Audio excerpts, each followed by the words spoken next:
Ladies and gentlemen, hello from Delphi. This is Apostolos Mangiriadis. I'm a political correspondent with SKAI television, and I'm very honored and privileged to be sharing the same podium with the ambassador of Israel to Greece, Mr. Amrani. Thank you very much for being here today. The ambassador is not a frequent discussant, so whenever he talks, we have to listen, I guess. And I really welcome the opportunity to have a short discussion here, Mr. Ambassador. I'm going to introduce this discussion, of course, with the title of this year's forum, New Realities. And I understand that the Russian invasion to Ukraine is creating new realities. I would like to ask you if you could identify the main challenges ahead for our region, the Eastern Mediterranean. I would look forward to identify the challenges, but let us be very careful with drawing conclusions because the dust has not settled yet. And I think that in the process of symposiums and seminars, we are rushing into describing a new world order which is still far from reality. We still don't know how the war in Ukraine is going to end up. But with where the war is going and the kind of realignment in world affairs or in world balance, I think that few lessons come to mind. And one of them is the Israeli experience of self-sustainability. In a certain way, you cannot delegate your security to any other country or to any other organization. It is very important, and we heard Amer Moussa, the former foreign minister of Egypt, a few minutes ago, speaking about regional cooperation. Regional cooperation is important, but you need to come into this marriage of cooperation and partnership with your own assets. And this is what Israel learns from its own history, and this is what we are learning from the current situation.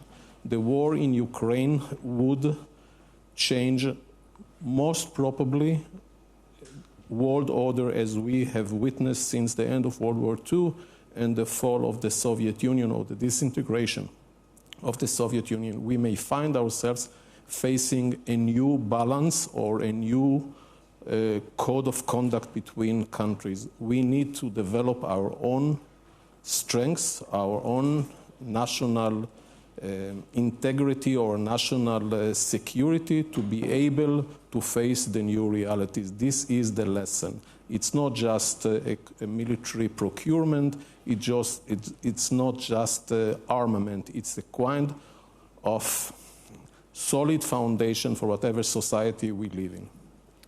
I find that very interesting what you're saying, because we talk a lot about regional cooperation over the last years in our specific region, the Eastern Mediterranean. And I like your quote, you need to know what assets you bring to that marriage. I keep that. Now on Tuesday, the Israeli Foreign Minister was in Athens, and you were present at the meeting with the Prime Minister Mitsotakis.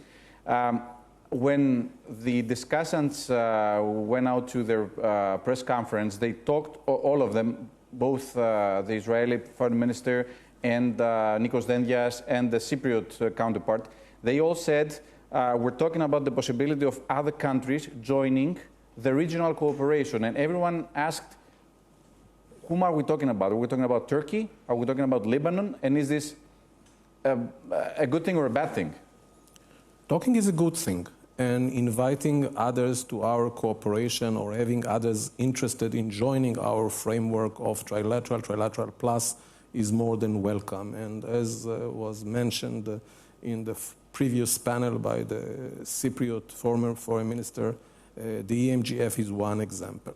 When the ministers spoke about regional cooperation, I think what they had in mind at the moment was the momentum in our own relationship,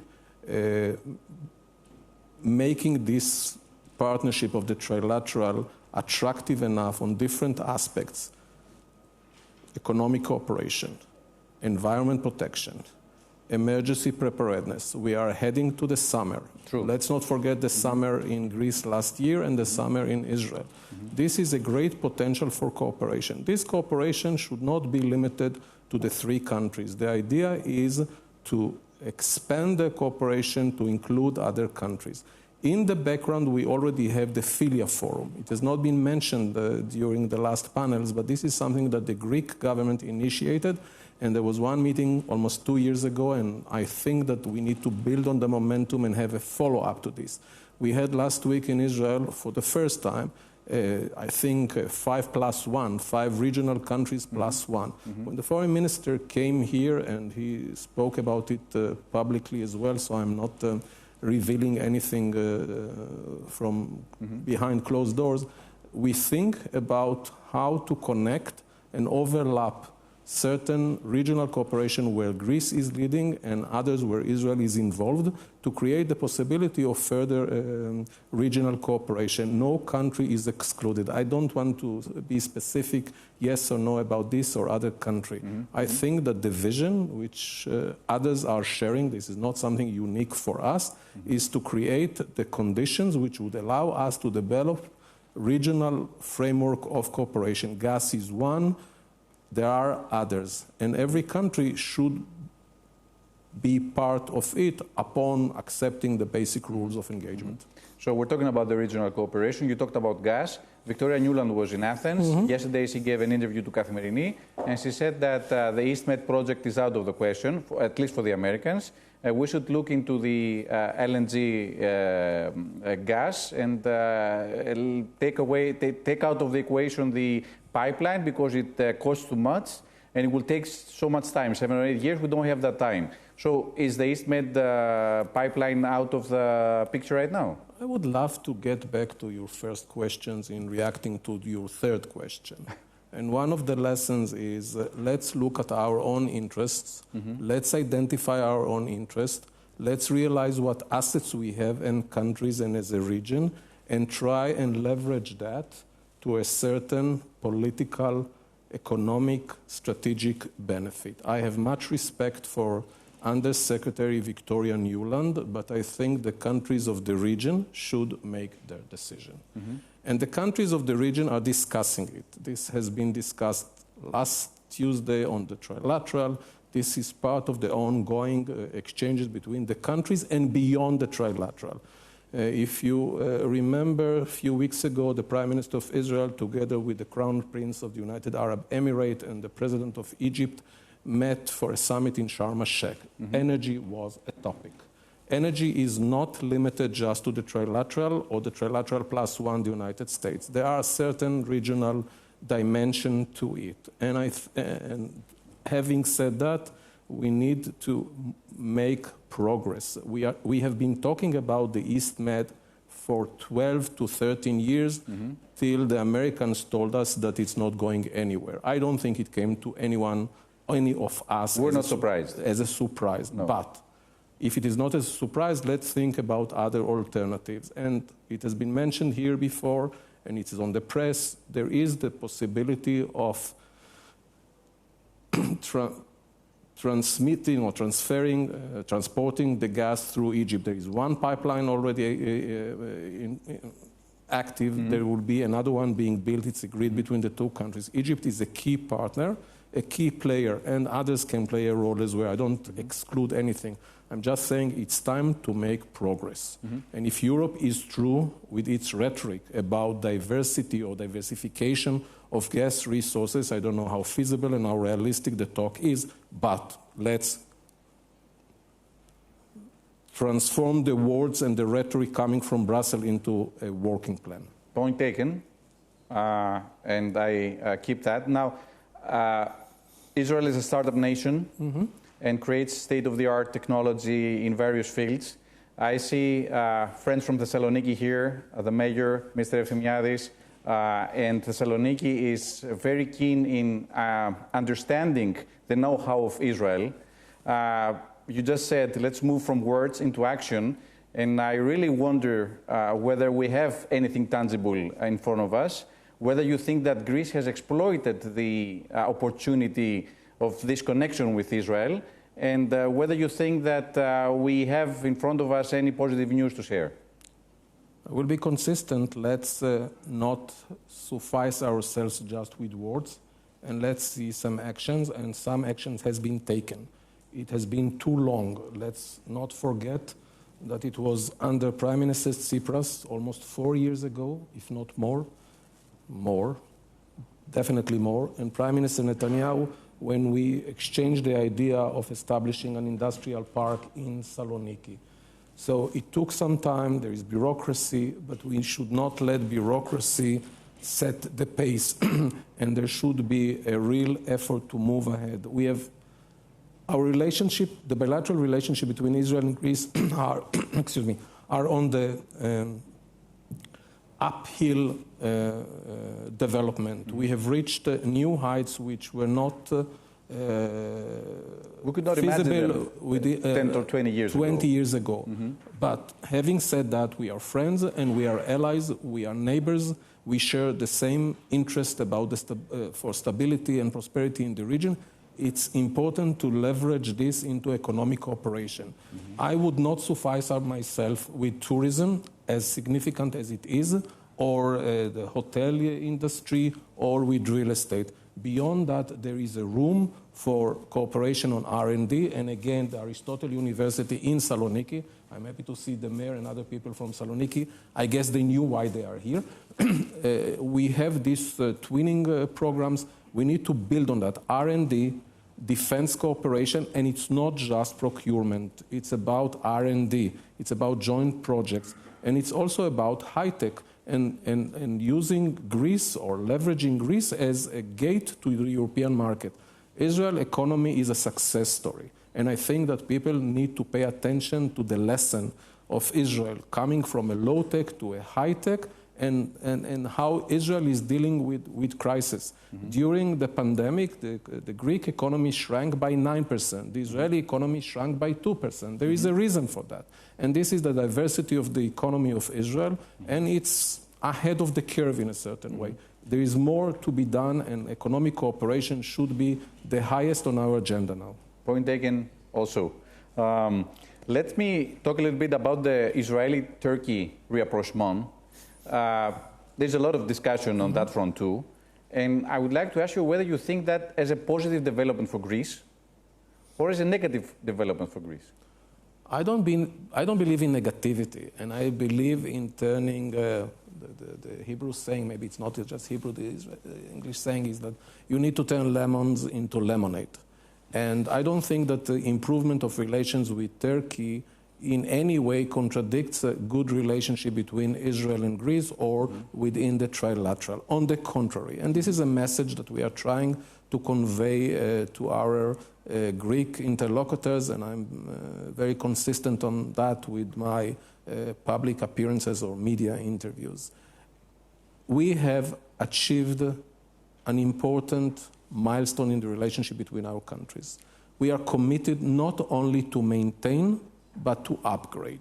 And we are ready to upgrade. And the message we convey, and the message that Foreign Minister Lapid conveyed to Foreign Minister Dendias and to the Prime Minister when he met them, and I think in public as well, is we hope, we look forward to establish normal relationship in the region. If Israel reaches a point of normal relations with Turkey, this does not come at the expense of Greece.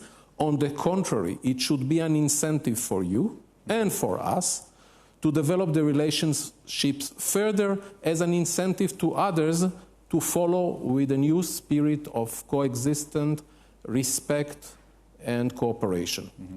I guess also the Ukrainian crisis worked as an accelerator for different developments in the region, and I see that also as another factor. Let's conclude this discussion with me asking you, I think you're wrapping up your tenure in Athens maybe in summer, if I'm not mistaken. Yeah. All right. What are your major takeaways from this period? I don't know whether you're concluding your tenure in the diplomatic service also, but you are a person who has experienced so much, and I would like to ask you a little bit what are the lessons learned and the major takeaways from your tenure in Athens, how you started and how you're seeing things ending. I'm not an objective observer when it gets to Athens or to Greece.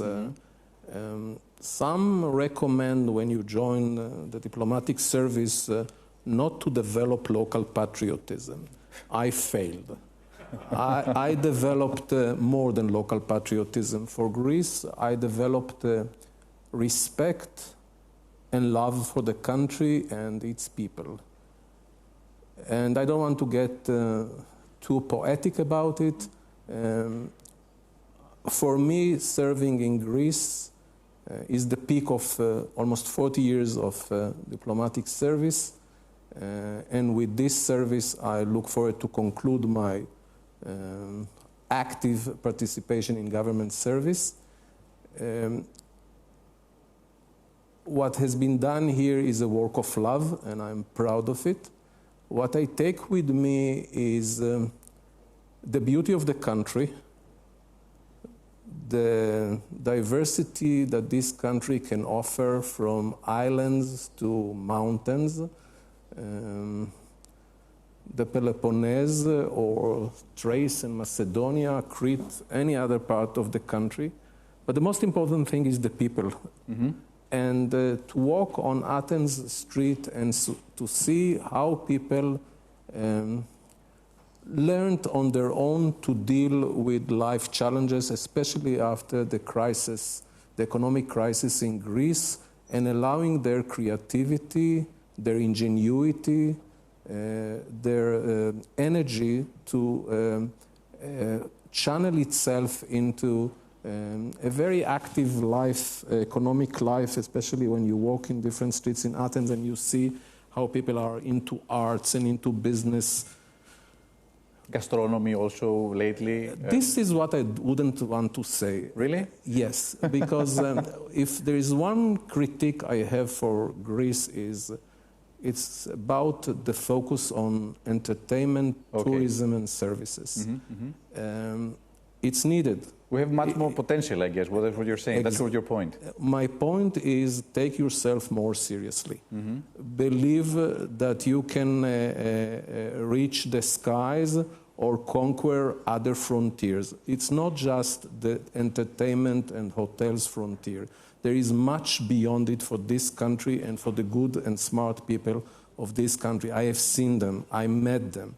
There is a huge potential. Just give them the chance. And here Israel is the example. I was born into a very... I was born into a certain reality in Israel mm-hmm. during the time of a kind of economic depression when everything was kind of limited. And we live now in a country which is everything.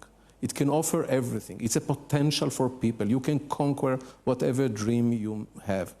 Keep the dreaming people in this country. Don't give it away to other EU countries just because of better salaries. Give them a future, and this will be your country future. Thank you very much for that. Is that, just let me clarify one thing. Is this a generational issue? I mean, do you think that if younger people get the chance, they can thrive in this country? Let's give chance to everyone, but I believe that younger people your age and younger may have more chance than people my age and older. Okay, so thank you very much, Mr. Ambassador. Thank you.